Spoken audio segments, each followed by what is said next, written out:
work. We remain committed to facilitating trade and investment for the people of Africa and for the United States as well.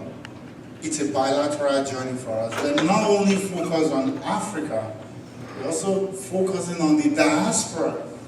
And I keep saying this, CNN said, and I believe it, so I keep quoting CNN, that Africa, diaspora, is the secret weapon that Africa has and hasn't been leveraged. Because we have the knowledge, the know-how, we have the expertise, we're here. And we need to tap into that. Both the historical diaspora and the continental diaspora, we are all one. And it's time for us to do that. So for me, the guy who came from Africa a couple of years ago and I'm naturalized into a citizen of the United States, I owe it a duty to my country here and to my home country in Africa to do all I can. When our people come as immigrants, it's all about we need to get a good job and survive so we can take care of the family. And while we're doing that, our resources are being harnessed by people and being repackaged and given back to us. And here we are as diaspora. Your all executives are Walmart, retail company, wholesale company, legal experts. You're all over the place. You have all the tools in your hand to actually help harness this product and take away the middleman, the people who take away the profit. They take the chunk of the profit because they're in the middle facilitating this. So we remain committed to ensuring that our products are seen, our stories are heard. And so since 2019 we started this journey that we need to help our African entrepreneurs, the farmers, the manufacturers to bring product to the States. And it's important because these women, mostly women, and that's why we're doing this today, because typically our event will be in September. But we chose this month, this weekend, to emphasize that we remain committed to African women, their prosperity, even in the US. Thank you, sir. Even in the United States, women are more into business than men. Is that true or not? Yeah, so it's all about the women. They drive the economy. And so for us, we remain passionate about that. Our journey started in 2019. We had successful events in 2019. Even during COVID, we remained committed to the vision. And last year, September, we had a great event at the UN Millennium Hilton Hotel. We had the mayor of New York was there, and he reaffirmed his commitment to us as a people. But it's not going to do the job for us. We have to step up and show. And he said, listen, you have someone like you here now. Tomorrow I may not be there. You have to come together and have clarity of vision and do what you have to do. So you have to support the vision and continue to channel resources of time, of your expertise, and help us to make this happen, because someone has to do the job. Someone has to make it happen. And so this weekend is very important. In September, we have always had the challenge of getting our product to market. So African product comes to the US.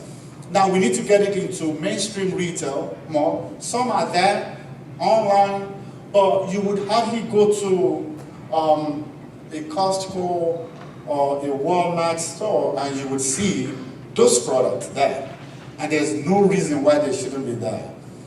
Because we're doing all we can from their level. Like I have some of our guests here from Africa, they have done the due diligence to make sure this product meets all standards. And we as an organization will remain committed to ensuring that those products also passes through the US regulations from FDA, from USDA, and other compliance agencies. And in fact, one of our sessions today is going to be talking a whole lot about compliance.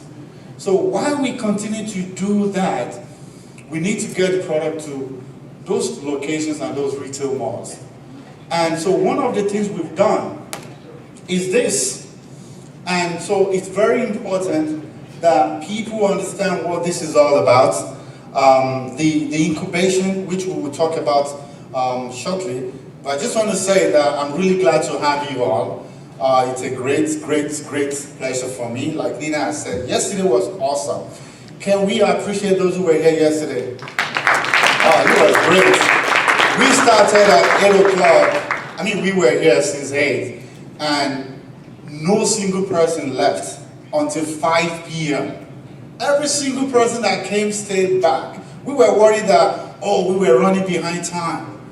I was telling our host to let's make this happen, but people didn't want to go. Thanks to our I see Ken, great job. I see all the great work that was done yesterday. So I just want to thank you all. I'm going to be out of your way, so I won't need to do our job. But again, I just want to thank you for all of you that are here today. And I'll be back to tell you a little bit more. Thank you so much. God bless. Excellent presentation on customs. Regulations are important. Understanding the industry, and I'm going to address two sectors, primarily. Most of my references will be the two sectors: agriculture, food and agriculture. And I tried, just sorry to interject, just I give you about 1 minute to. 1 minute, okay. Yes, next. Food and agriculture and mining. Because these are sectors that I already see out here, individuals operating in these, and I guess others will. Ingredients coming into the U.S. You mentioned FDA. The regulations around FDA and what you can import, how you import them, and what you do with it becomes a commercial detail that you as the importer, the entrepreneur, will have to address. And you've been given the keys through customs to understand how to do that. For example, the ingredient sector in the United States is one of the largest, both going to the food and pharmaceutical industries. Tremendous profits are being made. I would strongly recommend that you study the HOODIA, H-O-O-D-I-A, experience in the U.S., where two corporations, one European and one American, Pfizer and Unilever, spent millions to bring into the U.S. HOODIA, herb from South Africa that the San people used for many years and were unable to make the market here in the U.S., again because of the regulatory environment. The other I refer to is the mining sector, gold and diamonds. You can bring them into the U.S., understand the constraints in terms of customs. And I make a simple example. With gold, you don't have to pay duty on unprocessed gold, but you have to pay customs duty, not customs duty, a customs bond, to be able to bring gold on a regular basis. So understanding these subtleties in customs and what you can and cannot do on the street where you're selling your gold, jewelry, or your raw gold, or your agricultural products, is something you need to pay attention to. Thank you so much, Mr. Fritz. And Dr. Ratna, what do you have to say? So I wanted to add to the information about customs and FDA. So if you're importing from Africa into the US, there are 3 or 4 agencies that you need to be aware of. The CBP is the enforcing authority for all of these other agencies. FDA is one of them. And then you have Fish and Wildlife, FWS. Then you have the TTB, and you have USDA. 75% of the product that comes from Africa is actually agricultural products, Yes. which is regulated by USDA. Thank you. And within FDA, you have plant and animal products. You have milk and dairy products, and then you have timber. Most of these products you don't need permits for, and it's true that you don't need import license. But you've got to find out exactly what you're importing. I'll give you 2 examples. If you're bringing melon seed into the US, if it's grounded, you don't need a permit. You can bring it in. If it's seed, you need a permit. Not only do you need a permit, the permit has a condition of entry. The condition of entry for seed is that you have to fumigate it. Now, it might sound simple enough, but fumigation cost for a bag of melon seed is about $1,000. And the melon seed itself, you only sell for about $500 or maybe $400. So the question then becomes, should you import melon seed or should you import branded seed? Now, if you're going to import melon seed, then you've got to make sure you have enough volume to be able to pay for the fumigation, because it's going to cost you the same amount of money, whether or not you're fumigating, 1 bag or 2 bags. So that's that. And then on the alcohol side, GTB. Now, there are some products in Africa, and I'll make this quick, that you think they're herbal products. They're medicinal and all that. But if you have more than 1% of alcohol content in it, then you need a permit from TTB, Tobacco and Alcohol Commission. And then in addition to that, you have labor requirements as well. And in terms of African herbs, I'll give you another example. In Africa, you can have herbs. You have wood chips and whatever, and then you can pour water to it, or you can pour alcohol into it. In Africa, everybody takes that. If you bring that into the US, it's called wood chips, and it's not allowed. Now, you can get a permit for that, but the permit also has a condition of entry. And the condition of entry is that you have to heat treat it. It has to be smoked and dried before you can bring it in, and then you need a certificate for that. Now, the reason why I'm saying this, I got into this space. I started out by helping people. So I had a friend who started an African store in Indiana. I was in the corporate field doing the global supply chain. And then I started helping out. And then I realized that a lot of Africans have the same issue. They have the same problem. They bring stuff into the US, and it's very expensive. If you're bringing stuff into the US and you're not careful, I had a client last week that spent $16,000 in demurrage and custom exam fee. And what she did wrong was she brought in 62 kg of melon seed. And that cost her $16,000, $4,850 in customs exams, and over $7,000 in demurrage, because it takes time for customs to go through all your stuff. So while you don't need permits or you don't need a license to bring in products into the US, it's very, very important that you know exactly what you're doing before you import into the US. Absolutely. And that was going to thank you so much, Mr. Rotimi. And that was going to take me into a question I wanted to ask Ralph, as someone who's a federal mediator and trainer with employment opportunity and employment commission. I wanted to ask, usually we talk about all these regulations, but what happens when you're not in compliance of these regulations, and how do you move from plan A to plan B in such a situation?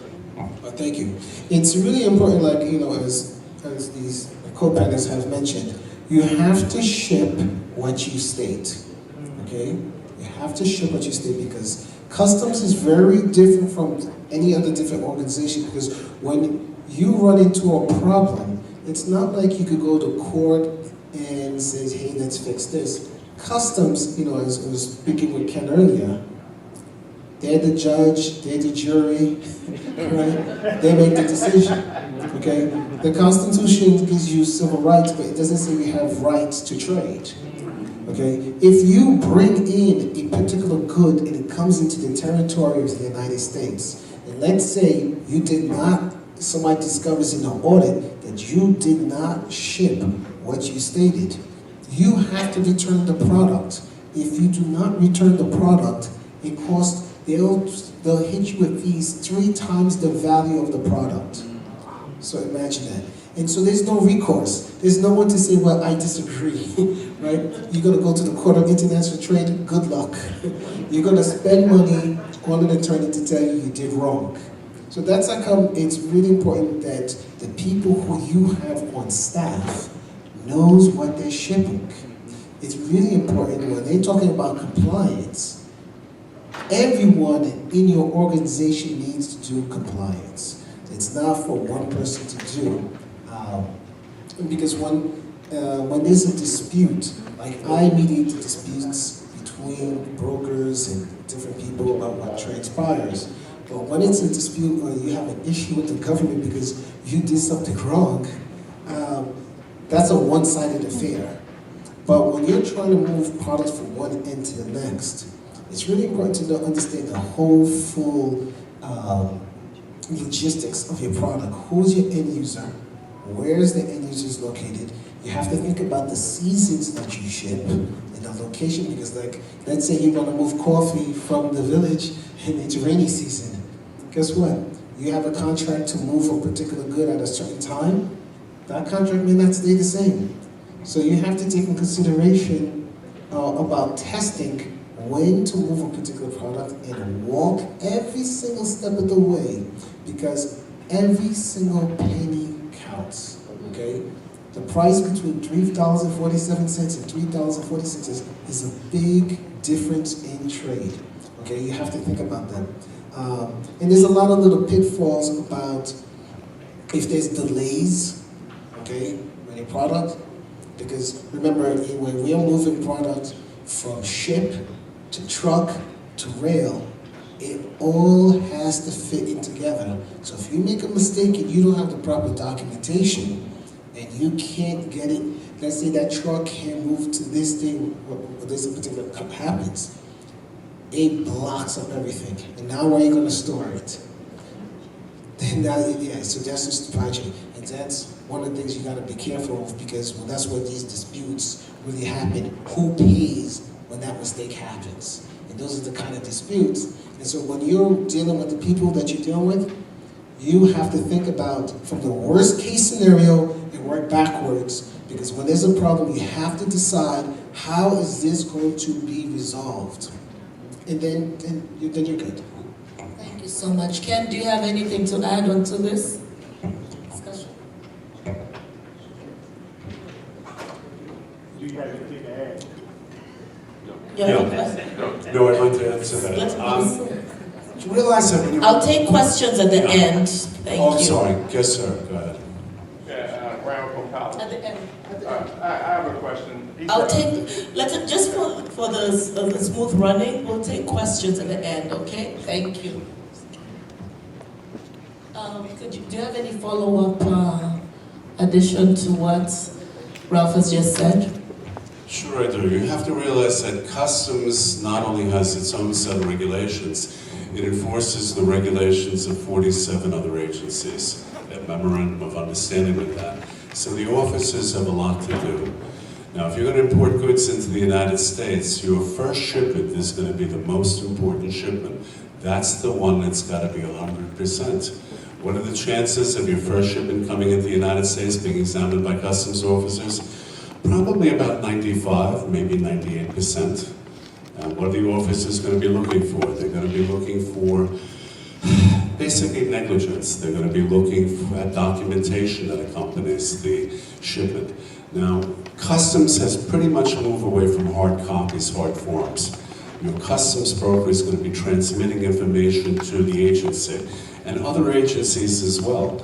The government is now computerized. Years ago, it was a lot easier to bring in things in the United States and to send things out of the United States. Quite often, they weren't looked at.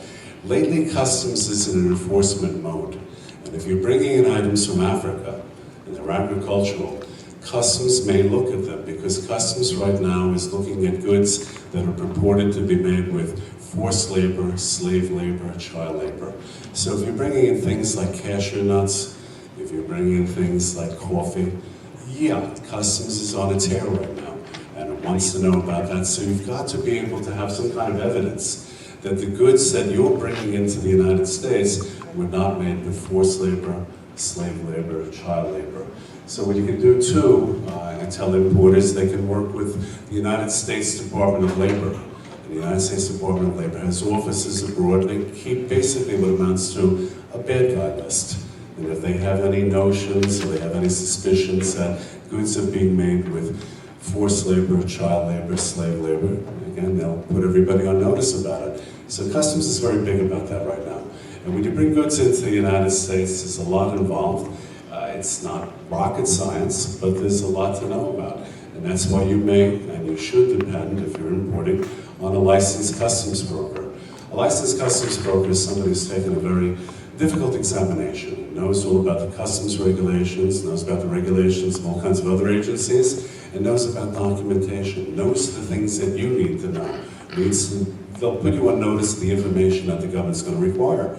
And the government is going to look at your first shipment, and definitely if it misses the first one, the second one. And again, examinations can be messy, they can be aggravating, they can be time-consuming, and they can be expensive. And is the money going to customs? Usually not. You have some private companies, they collect the examination fees. Where are the exams conducted these days?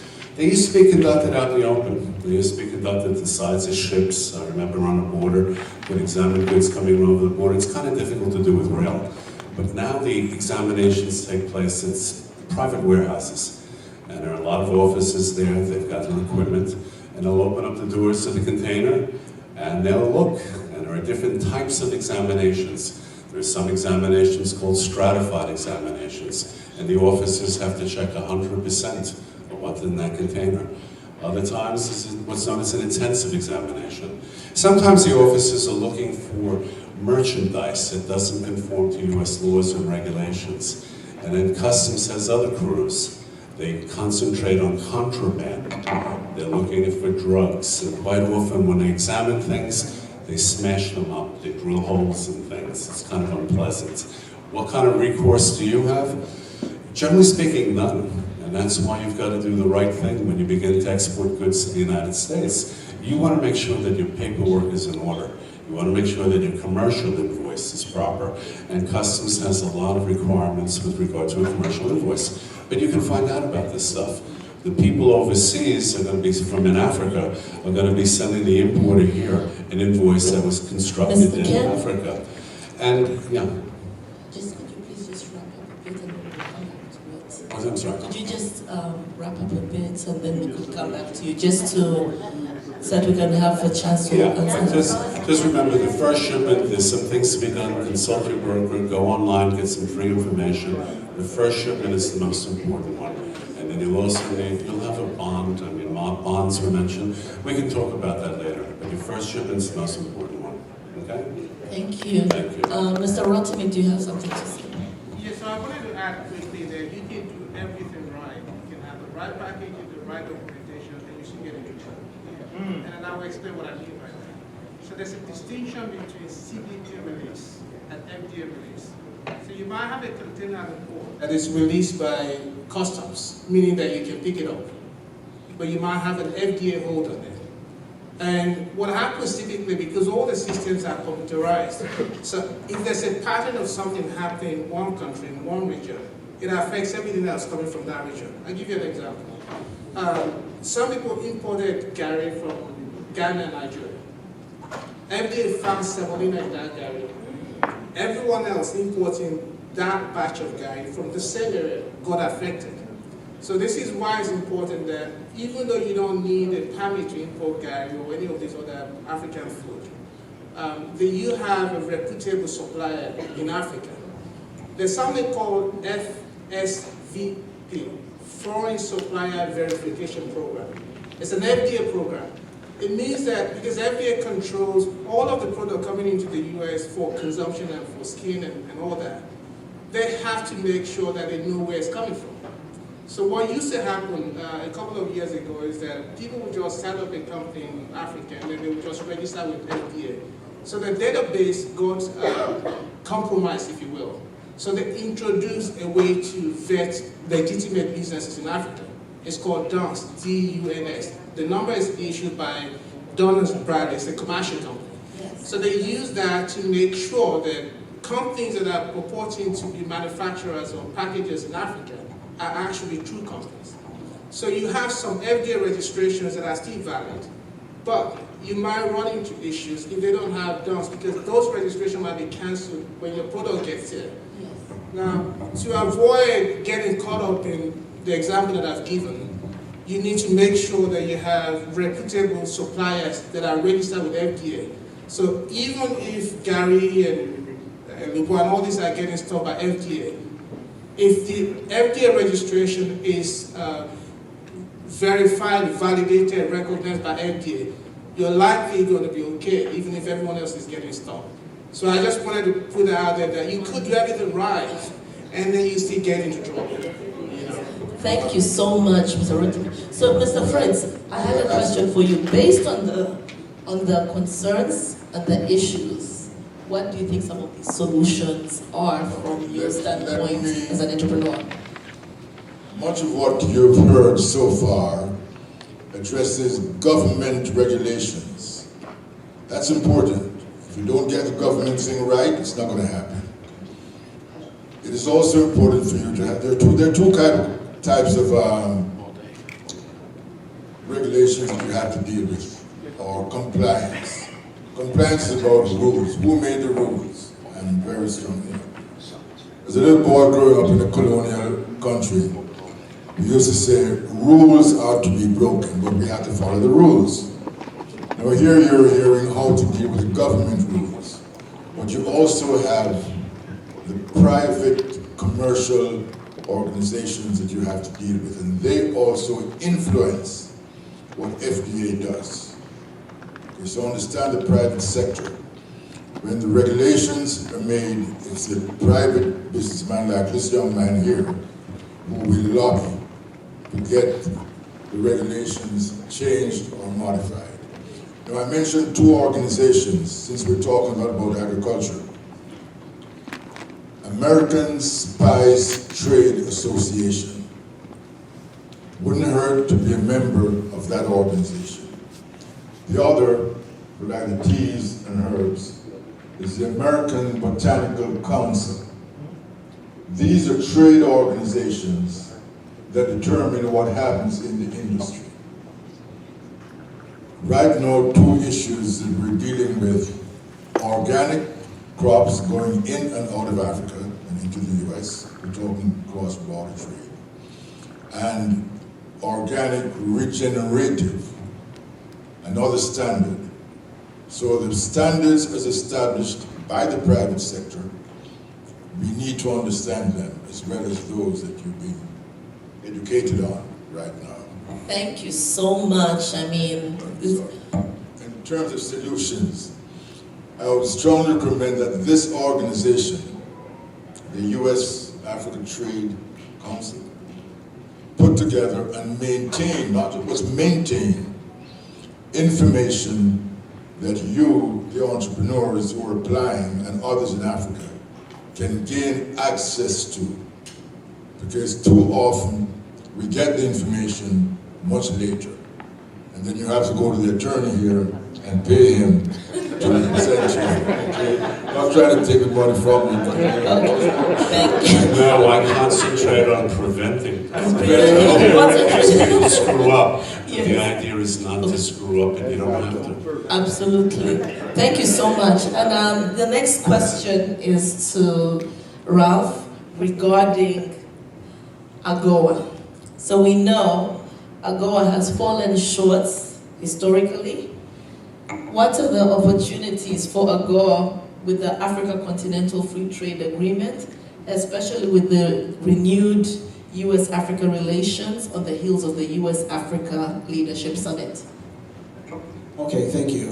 First, let me just say to Brother Fritz is that as Director of Planning and Development for the U.S.-Africa Trade, that's one of the exact things that we're going to do is have a library of information and organizations so entrepreneurs can tap.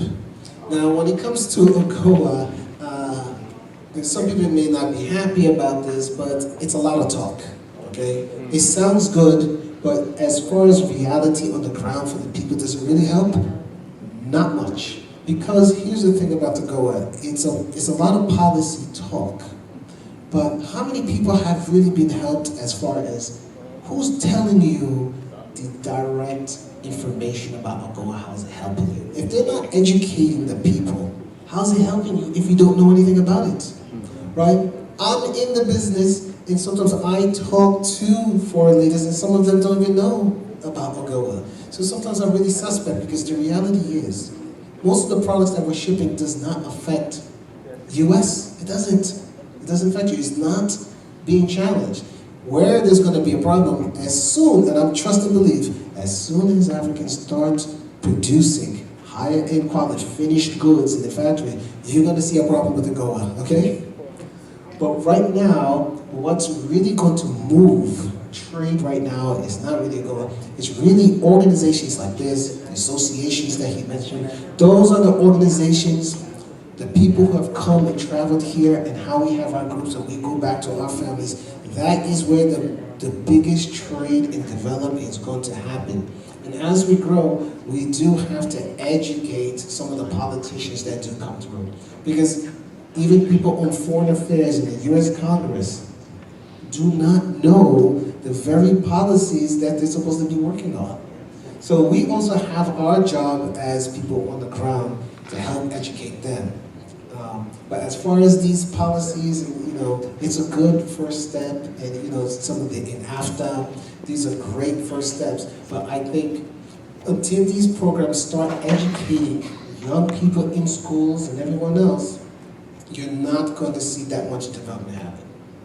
Thank you so much. What I'm hearing right now is the importance of understanding what the product, the solutions, also the regulatory systems, and then the importance of partnerships, the importance of education is critical.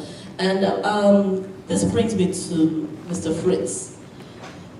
With the Ukraine situation, the China situation, what are the opportunities for Africa, US trade relations?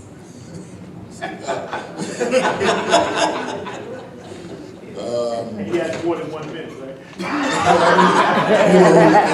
These conversations will continue after, but we don't want, they're thought-provoking. Yes, we can talk afterwards. And I'm very passionate about this one because I am a firm believer that, and I've said this to the US government, one of the greatest assets that this government has is when they decided to declare us minorities, that's blacks, Chinese, Indians.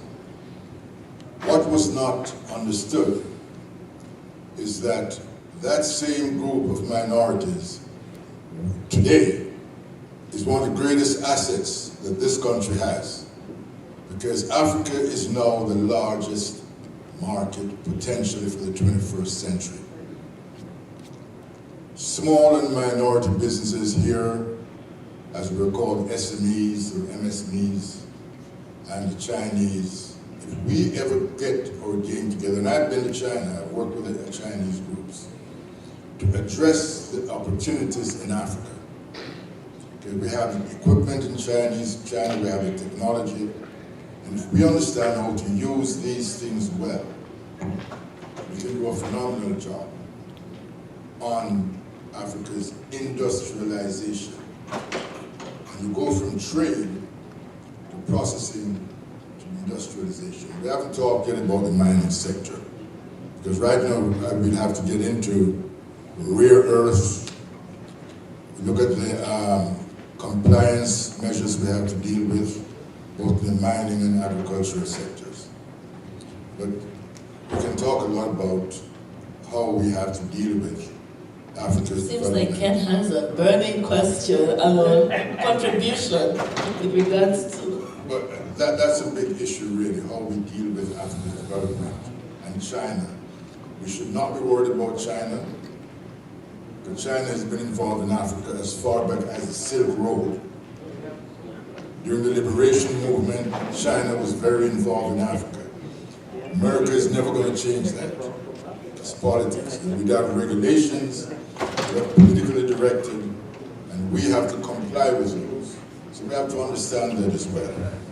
So let us not get too much into politics, but deal with the actual business that we have to look at and provide those solutions.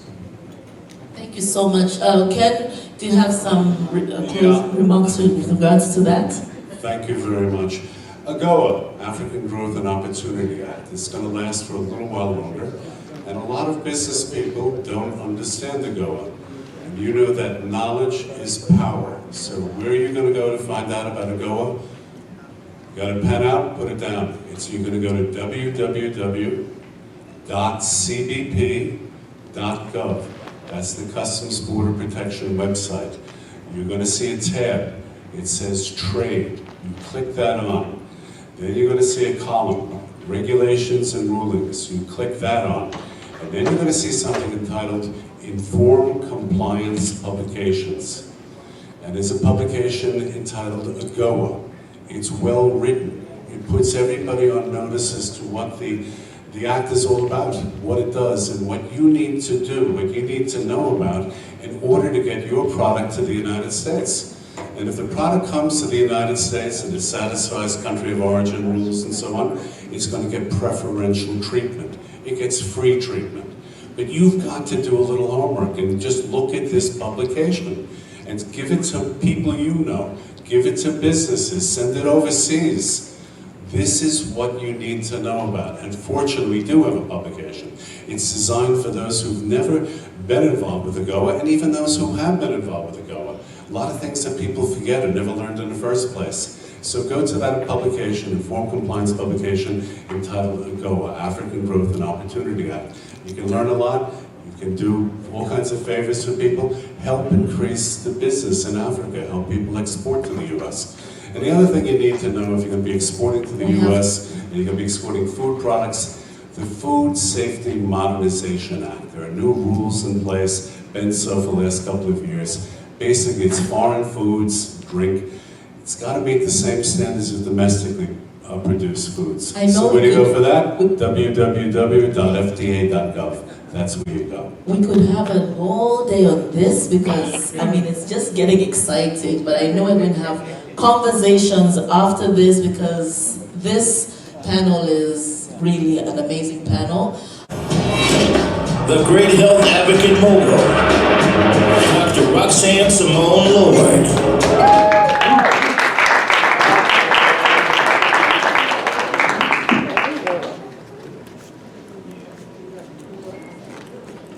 Beautiful, here is your award, Great Health Advocate Mogul 2023 New York. And here is your pin. Here is also your Presidential Lifetime Achievement Award and your letter signed by President Joe Biden. You are welcome. Amen, amen. I just want to give honor and glory to the Most High Adonai in the name of Jesus. Hallelujah. I bring you greetings in the name of my Lord and Savior. Hallelujah.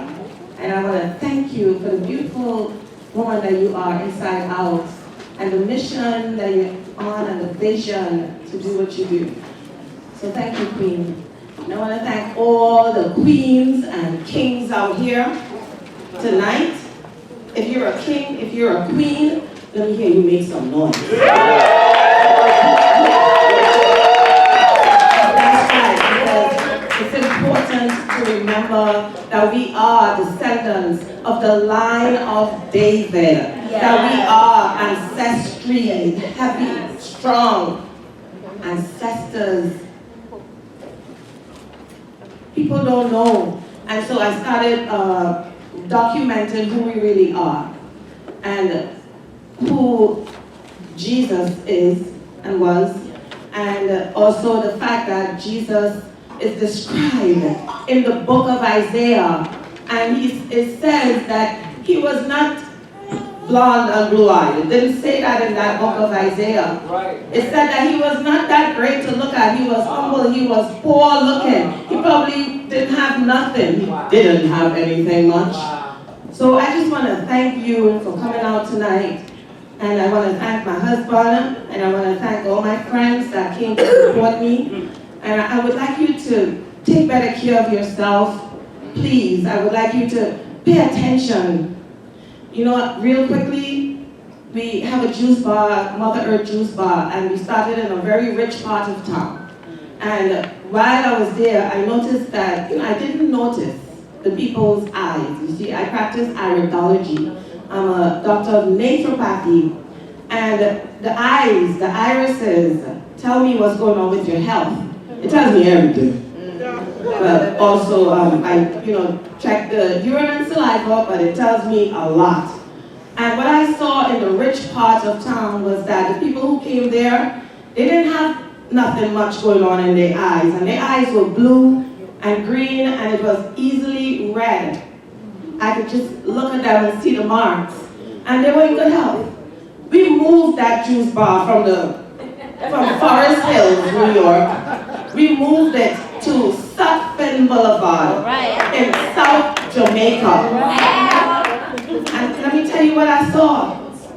It was very disheartening. I saw 1 in every 3 people that came into the juice bar on Sutphin Boulevard had severe health issues. These are black people, these are my people. So I just want to, implore you to pay attention to your health. Amen. All right? And so you can visit my YouTube channel so that you can see the lineage, to see exactly where we came from and exactly when and how we lost Egypt. We lost Egypt, people. So I want you to visit Dr. Simone Lord on YouTube, and you're going to see the history. You're going to see the Black Messiah. You're going to see. Wow. So thank you so much for having me, and thank you again.